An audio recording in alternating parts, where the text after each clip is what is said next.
இளவரசன் லவ்வா ஒரே இரவில் கட்டிய கோட்டை, ஒரு மறைந்திருக்கும் இராமாயண கிளைக்கதை. ராவணனை தோற்கடித்து சீதையை மீட்ட பிறகு இராமன் அயோத்தியா ராஜ்யம் நிர்வகிக்கத் தொடங்கினார். ஆனால் சில எதிரிகளின் சூழ்ச்சியால் சீதையை வனவாசம் அனுப்ப வேண்டிய சூழ்நிலை உருவானது. அப்போது வால்மீகி முனிவரின் ஆசிரமத்தில் சீதாதேவிக்கு இரட்டையர் பிறந்தனர், லவா மற்றும் குஷா.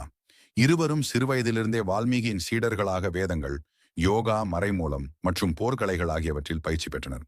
அவர்கள் தனுசு வித்தை, குத்துவித்தை மற்றும் போர் தந்திரங்கள் ஆகியவற்றிலும் தேர்ச்சி பெற்றனர். ஒரு நாள் லவா காட்டில் சென்றபோது அங்கிருந்த மக்கள் மிகவும் கவலையில் மூழ்கியிருந்தனர். அவர்கள் கூறினார்கள், "ராட்சசர்கள் அடிக்கடி வந்து எங்களை தொந்தரவு செய்கிறார்கள். அவர்கள் எங்கள் வீடுகளை அழிக்கிறார்கள். நாங்கள் பாதுகாப்பற்ற நிலையில் இருக்கிறோம். நாங்கள் ஒரு கோட்டை கட்ட விரும்பினோம், ஆனால் எங்களால் முடியவில்லை." இதை கேட்டவுடன் லவா தன் இருபுறமும் பார்த்தான். மக்கள் அச்சத்தில் வாடி பாதுகாப்புக்காக துன்புறும் நிலையை உணர்ந்தான். அவன் மனதில் ஒரு உறுதி பிறந்தது. "நீங்கள் கவலைப்படாதீர்கள், நான் ஒரு கோட்டை கட்டிவிடுவேன்."